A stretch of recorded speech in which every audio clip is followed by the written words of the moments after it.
Hello friends, welcome to my channel. Today we are going to study a very important novel, Jane Eyre by English novelist and poet Charlotte Bronte.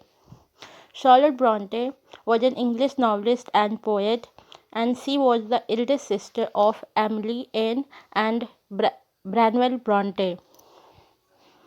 She was born on 21st April 1816 in England and died on 31st March 1855 at the age of 38 in England.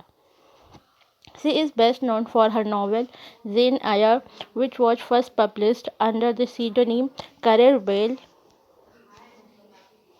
His important works are Jane Eyre 1847, Shirley 1849, Village 1853, and The Professor 1857.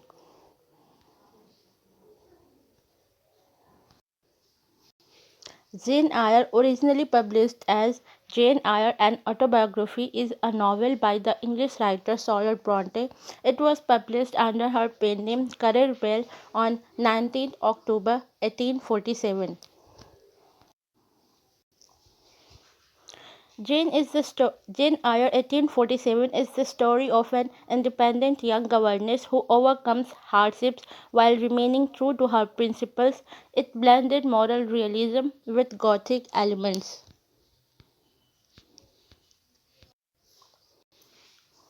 Jane Eyre is a Bildungsroman that follows the experiences of its eponymous heroine, including her growth to adulthood and her love for Mr. Rochester, the brooding master of Thornfield Hall. Jane is a seemingly plain and simple girl as she battles through life's struggles.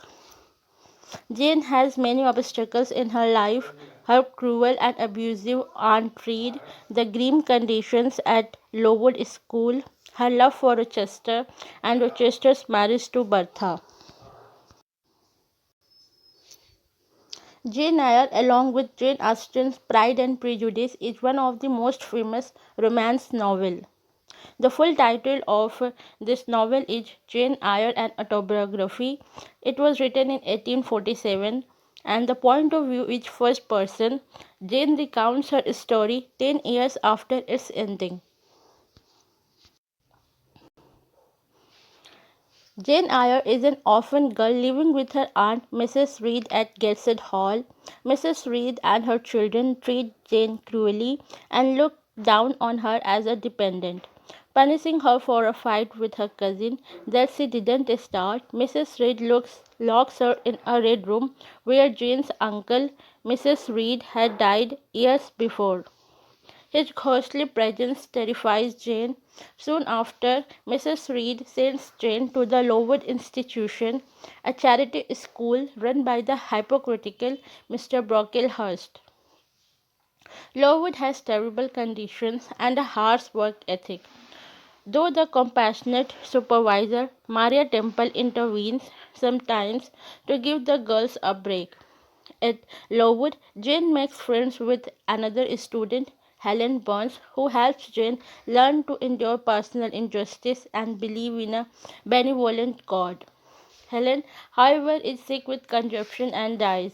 When a typhus epidemic decimates the school's students' population, new management takes over and improves Lowood conditions. Jane flourishes under her newly considerate teachers and after 6 years becomes a teacher himself. Miss Temple marries and leaves Lowood, and the 18-year-old Jane advertises for a job as a private tutor. She is hired to become the governess of the young Adele Warrens. Adele is the ward of Mr. Rochester, the older, swarthy, and commanding master of Thornfield Hall. While in residence at Thornfield, Jane frequently hears strange laughter and one night rescues Mr. Rochester from a fire in his bedroom. On another occasion, Jane helps Mr. Rochester secretly bandage and send away a man named Mr. Mason who was slashed and beaten on the third floor of the mansion. Rochester blames a quirky servant, Grace Poole, but Jane is skeptical.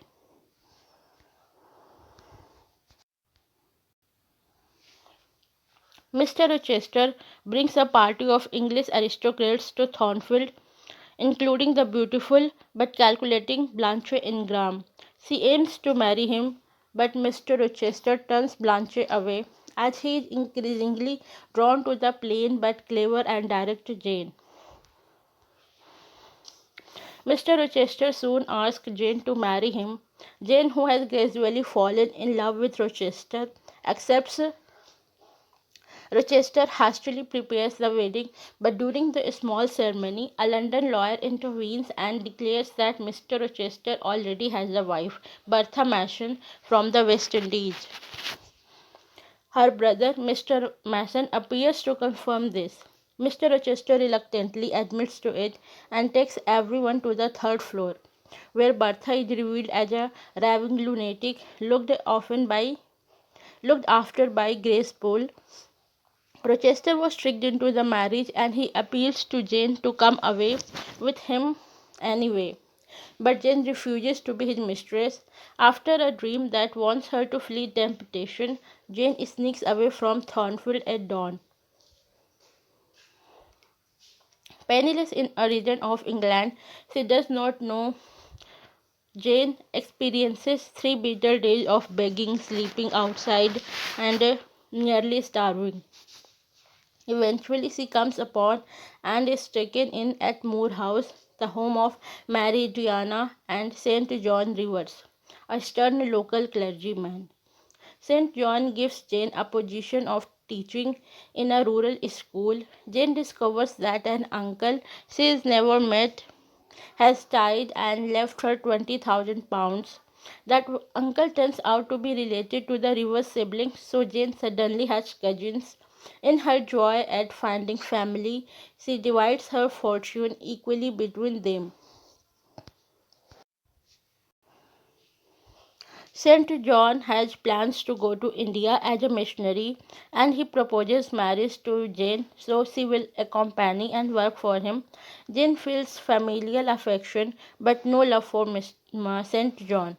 She says she would go as St. John's sister but he will accept no conditions. St. John's forceful personality almost convinces Jane to sacrifice herself and St. John's forceful personality almost convinces Jane to sacrifice himself and marry him, but in her confused emotional state, Jane experiences a telepathic flash. She hears Rochester's voice calling to her. She immediately leaves to seek out Rochester. Jane finds Thornfield Hall devastated from a fire that Bertha had set in Jane's old bedroom. During the blaze, Bertha had jumped from the roof and died. Rochester saved his servants but suffered injuries that left him blind and missing a hand. Jane meets the humble Rochester at Fundine, his woodland retreat, and promises always to take care of him. They marry, bring peace.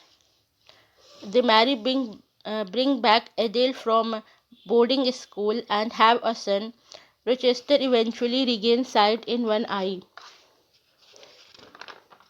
The themes in this novel are love, family, and independence, social class and social rules, gender roles, religion, feeling versus judgment, the spiritual and the supernatural. Thanks for watching.